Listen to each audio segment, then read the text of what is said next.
I am the Markman and welcome to the Markverse. Probably already heard some, most, or all of this upcoming figures. If you have yet to hear most or all of this, then I am glad to be the bearer of good news. But if you already heard them, then let me just share my thoughts on this. I wanted to provide you with prompt information, but since I was fixing my toy room, I need to finish it first so that I can move on and concentrate on updates and action figure reviews. And before we start, just a simple request, I hope you can subscribe to my channel. For the DC Multiverse line, let's start with a set based on a live-action film from Batman vs. Superman.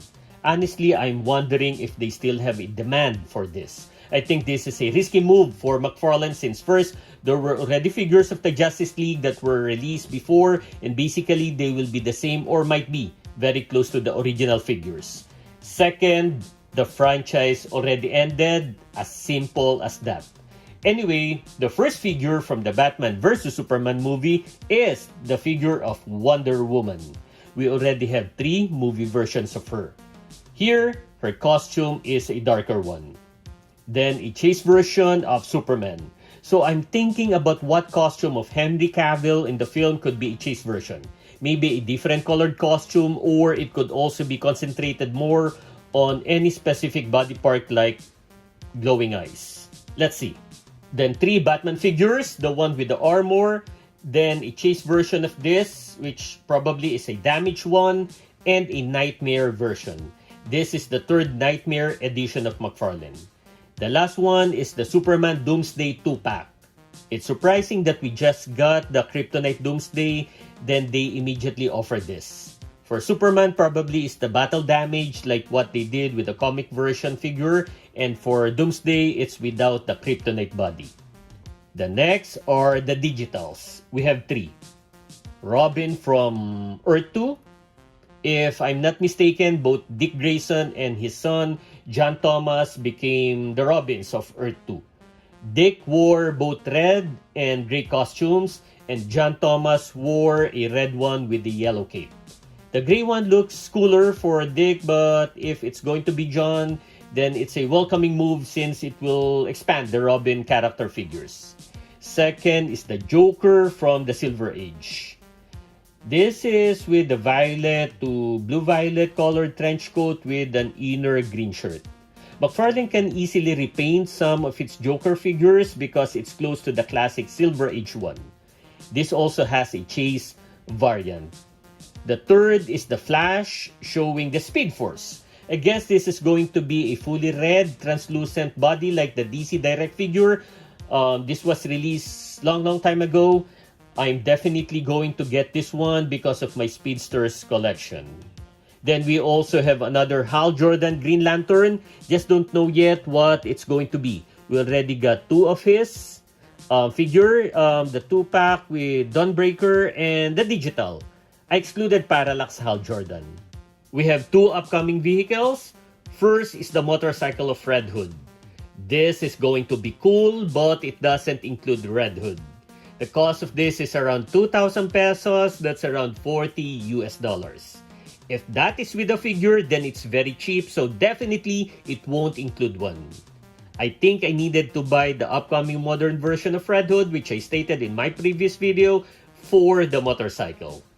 Then, the Batmobile from Batman Forever, which includes Alfred Pennyworth, played by Michael Gough.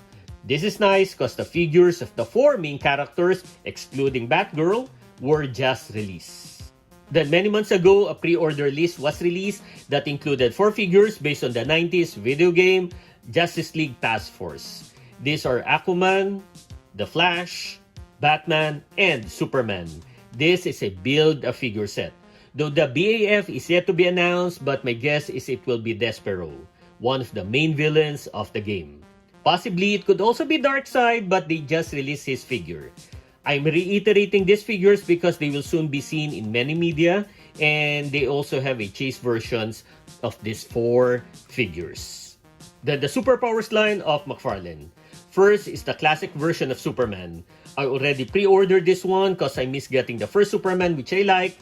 Then it became a hard-to-find figure. Then I never ordered the next Superman figure simply because I didn't like their designs.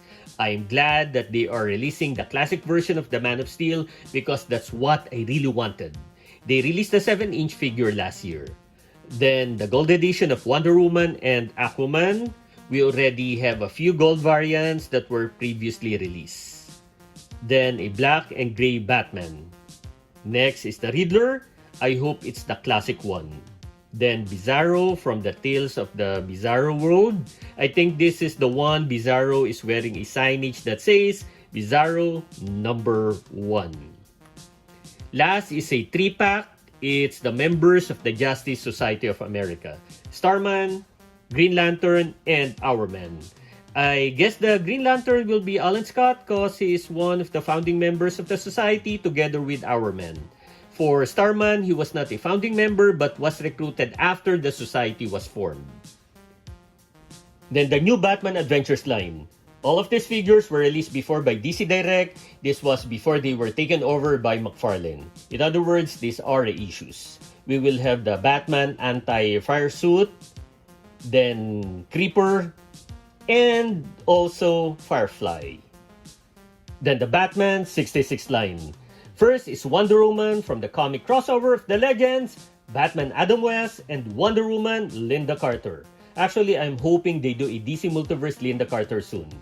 Then the Clock King, also from the comics. He has 2 figures, one is a chase version. Walter Sleniak played the Clock King in the live-action Batman 66 series, though this is a comic version, but at least it should look close to him. Next is Batgirl. I'm sure it will be Yvonne Craig. Previously, I think they released a comic version or something, but not from the live action. And in addition to this, her Batgirl cycle will also be offered. Then Joker with a mask. I'm quite puzzled here because they already had a Joker with a mask. Maybe it's a different mask or they will re-offer this figure of the Joker. Last is a movie poster figure of Batman. That's also another figure that made me think. I don't know how would they take on its figure without making it redundant to their previous ones. So that's it. Once I get to confirm other upcoming figures, I will immediately share the good news with you now that my toy room is already organized. So, if you enjoyed the video, click the thumbs up button, please subscribe to my channel, and don't forget to push that notification button since I publish new videos every week. Again, I am the Markman. Thank you for visiting the Markverse, and always remember to pay it forward with kindness.